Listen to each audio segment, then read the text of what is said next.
आज दिनांक 23 जुलाई 2021, class 9th, subject science, biology.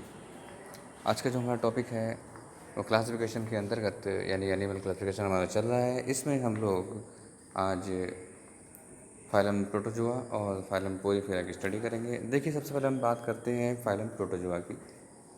तो ये जो प्रोटोजोआ संघ है ये आता तो एनिमल किंगडम के अंतर्गत ही है, लेकिन ये मैक्रो ऑर्गेनिज्म हैं और यूनिसेलुलर हैं, तो इनको जो है एक अलग किंगडम में समाहित कर दिया गया है जिसका नाम है प्रोटिस्टा। प्रोटिस्टा किंगडम के अंतर्गत फाइलम प्रोटोजोआ के सभी एनिमल्स को रखा जाता है, जिसमें amoeba, paramecium, euglena, entamoeba histolytica, entamoeba gingivalis, इस सारे जितने भी ऑर्गेनिज्म आपको दिखाई दे रहे हैं ये सब के सब क्या हैं? ये सब प्रोटिस्ट हैं तो ये एनिमल ही, लेकिन यूनिसेलुलर होने के कारण इनको एक अलग जो प्रोटिस्टा समूह है उसमें इनको रखा गया है। तो अब लेकिन यहाँ पे हम इसको किंगडम एनिमेलिया में स्टडी कर सकते हैं, क्योंकि एनिमल के कुछ कैरेक्टर्स इनके अंदर हैं। सबसे बड़ा कैरेक्टर जो है वो है लोकोमोशन, क्योंकि ये मूवमेंट कर लेते हैं। मूवमेंट में अलग अलग प्रकार से होता है, किसी में सूडोपोडिया से होता है, किसी में फ्लैजिला से होता है, किसी में सीलिया से होता है। तो अलग अलग प्रकार के जो है लोकोमोशंस होते हैं अलग अलग जंतुओं में। तो सबसे पहले हम बात करते हैं संघ प्रोटोजोआ में। तो जैसा कि हमने आपको पहला कैरेक्टर बताया इसका कि ये यूनिसेलुलर होते हैं। यूनिसेलुलर क्या होता है? एक कोशिका वाले, यानी कि सारा का सारा जितना भी ऑर्गेनिज्म है वो केवल एक कोशिका वाला है। ठीक है, उसमें जैसे हम लोगों का शरीर बहुत सारी कोशिकाओं से मिलकर बना है, लेकिन प्रोटोजोआ का शरीर यूनिसेलुलर होता है, केवल एक कोशिका वाला। इनमें सेल मेम्ब्रेन पाई जाती है। सेल मेम्ब्रेन के अंदर साइटोप्लाज्म होता है।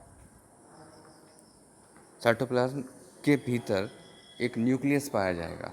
देखिए, ये जो प्रोटोजोआ हैं ये प्रोकैरियोट से कैसे डिफर हैं? क्योंकि इनके अंदर एक वेल डेवलप्ड न्यूक्लियस पाया जाता है, जबकि हमने जाना था कि जो प्रोकैरियोटिक होते हैं उनमें न्यूक्लियस नहीं पाया जाता है, वेल डेवलप्ड न्यूक्लियस नहीं पाया जाता है। तो यहाँ पहला जो हमारा टॉपिक आता है कि वो यूनिसेलुलर है।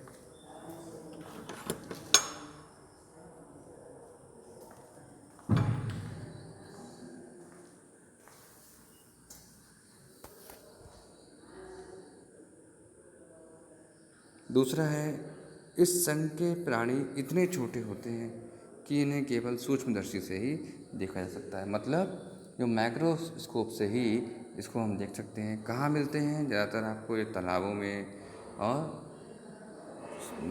जल में, तालाबों में या नहरों में या इस प्रकार के झीलों में, ऐसी जगह मिल जाएंगे आपको।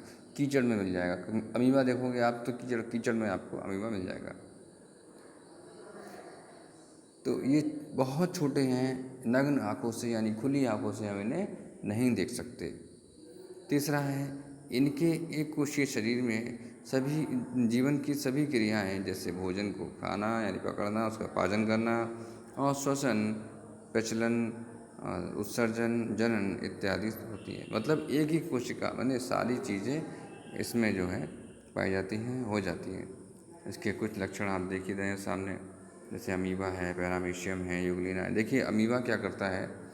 चलने के लिए सूडोपोडिया बनाता है। ये जो आप देख रहे हैं जिसके पादाप निकले हुए हैं, ये सूडोपोडिया होते हैं। ऐसे ही पैरामीशियम के बाहर बहुत सारे छोटे छोटे से सीलिया पाए जाते हैं। इसके जो पोस्टीरियर एंड होता है, नीचे वाला जो एंड है, किनारा है, इसमें थोड़े से लंबे होते हैं सीलिया, ताकि मूवमेंट में और फ्लोटिंग में सहायता हो सके। और यूग्लिना में आप देख रहे हैं कि एक फ्लैजला ऊपर की तरफ है, कशाब लिखा हुआ है, फ्लैजला कहते हैं इसे। ये फ्लैजला की सहायता से मूव करता है। अब इसमें प्रजनन भी अलग अलग तरीके से होता है। अलैंगिक ये सेक्सुअल रिप्रोडक्शन भी होता है, सेक्सुअल रिप्रोडक्शन भी होता है। तो इस प्रकार से उसके बाद है, बात हम करें अगर तो भोजन पकड़ने की, तो अमीबा में जो है जो सेल मेम्ब्रेन है उसके द्वारा भोजन को पकड़ता है और फूड वैक्यूल को बना लेता है, उसका निर्माण करता है। अब इसी प्रकार जो आपका पैरामीशियम है, इसमें ओरल ग्रोथ पाई जाती है, मुख खांचा पाया जाता है, देखो मुख खांचा बीच में है वो होता है, तो उससे जो है भोजन पकड़ता है। युगलिना,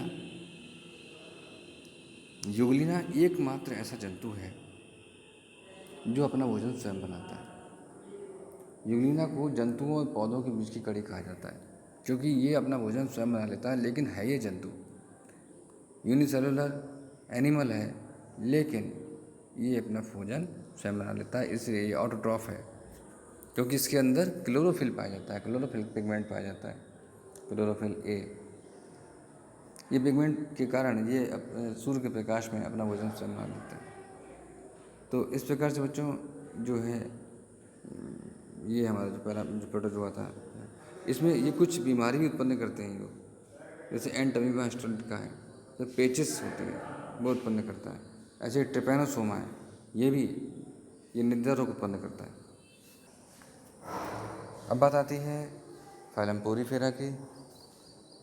पोरीफेरा में ऐसे जंतु, देखो नाम से हो रहा है पोरीफर्स, पोरीफर्स मीन्स होता है बहुत सारे छिद्र, पोर में होता है छिद्र, और फर्स मतलब धारण करने वाले, जो अपनी पूरी बॉडी पे छिद्र धारण करते हैं, ऐसे जंतु इस संघ के अंतर्गत आते हैं, जिसका नाम है संघ पोरीफेरा, फाइलम पोरीफेरा। तो अब ये एक कदम आगे बढ़ के आए हैं हम लोग, तो यानी कि प्रोटोजोआ से आगे आए हैं पोरीफेरा। तो प्रोटोजोआ कैसे थे? यूनिसेलुलर थे। तो अब पोरीफेरा जितने भी होंगे वो मल्टी सेलुलर होंगे, और इनका जो बॉडी स्ट्रक्चर है वो सेलुलर होगा।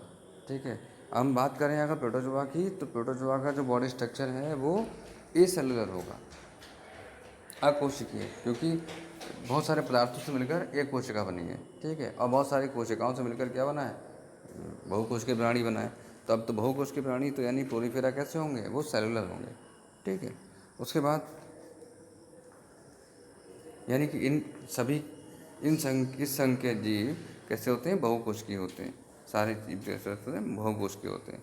ठीक है, उसके बाद दूसरा आता है हमारा कि ये पौधों की भांति अचल होते हैं और किसी आधार से चिपके रहते हैं, यानी कि सेसाइल होते हैं। सेसाइल मीन्स ये नॉन मोटाइल होते हैं, मतलब मूवमेंट है ही नहीं। जहाँ नीचे समुद्र में जाके बैठ गए तुम बैठ गए, जहाँ कहीं नदी में जाके बैठ गए तो बैठ गए। ये स्पंज है एक तरीके से, स्पंज, पानी इनके अंदर भर जाता है, भरा हुआ है, पानी निकालना, पानी बस यही है इनका, बॉडी से पानी अंदर खींचना, ठीक है, और ऑस्कुलम से बाहर निकालना, पानी अंदर खींचना, ऑस्कुलम से बाहर निकालना, बस यही काम है इनका। एनिमल है क्योंकि इनके अंदर क्लोरोफिल नहीं है। दूसरा जो है सेल वॉल नहीं पाई जाती है, तो सेल वॉल का बड़ा एक वो है कारण। तीसरा जो है इनके शरीर के में कार्यों के अनुरूप कई प्रकार की कोशिकाएं पाई जाती हैं, किंतु ये ऊतक नहीं बनाती। मतलब कोशिकाएं तो बहुत सारी हैं, लेकिन कार्य के अनुसार नहीं है। मतलब बॉडी स्ट्रक्चर जो बन गया वो बन गया, ठीक है, घड़े रूप में बन जाएंगी, जैसे ब्रश टाइप का देख रहे हो आप सामने है, जैसे आइकन। तो ये बहुत सारे ऐसे यूस्पंजिया है, तो बाथ टब जिसे हम कहते हैं, ठीक है। तो इस प्रकार का जो है शरीर पर कंटिकाएं या स्पंजी तंतुओं का बाह्य कंकाल होता है। कंटिकाएं देखिए, शरीर के ऊपर बहुत छोटे छोटे से स्पिक्यूल्स पाए जाते हैं, ये इनकी रक्षा करने के लिए होते हैं, ताकि जो है दूसरा कोई अगर एनिमल उनके ऊपर आक्रमण करता है तो वो कांटे के रूप में शरीर है तो उनको छोड़ दें। ठीक है, उसके बाद है शरीर पर अनेक असूक्ष्म छिद्र होते हैं, जिन्हें ऑस्टिया कहते हैं। क्या कहते हैं? ऑस्टिया कहते हैं। शरीर बेलनाकार होता है, तो इस प्रकार से कहीं में शरीर बेलनाकार, कहीं गोलाकार भी होता है। तो इस प्रकार से प्यारे बच्चों ये हमारा पूरा पोरीफर्स होते हैं। पोरीफर्स में एक खास बात ये भी होती है कि इनमें कुछ ऐसी जो है कोशिकाएं भी होती हैं जिनको हम टोटीपिटेंट सेल भी कहते हैं। ठीक है, तो उसमें शायद आर्कियोसाइट्स होती हैं, आर्कियोसाइट्स हैं। ठीक है, उनसे क्या होता है, नया जीव बन जाता है, नया जीव, नया सैकन बन जाएगा। तो ये इनके अंदर पाया जाता है। दूसरा, ज़्यादातर मैराइन फ्रेश वाटर भी मिल जाते हैं। स्पंज नहाने के काम आता है। पहले जब, अब तो खैर बहरहाल अब तो सिंथेटिक आते हैं बहरहाल, लेकिन पहले जो था ये स्पंज जो है वो नहाने में ही इसका यूज़ होता था, नहाने में स्पंजों का यूज़ किया जाता था।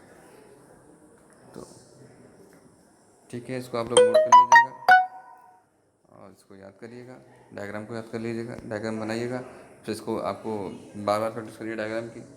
ठीक है, चाहे तो सुंदर बनाइएगा, पेंसिल से बनाइएगा। Thank you so much.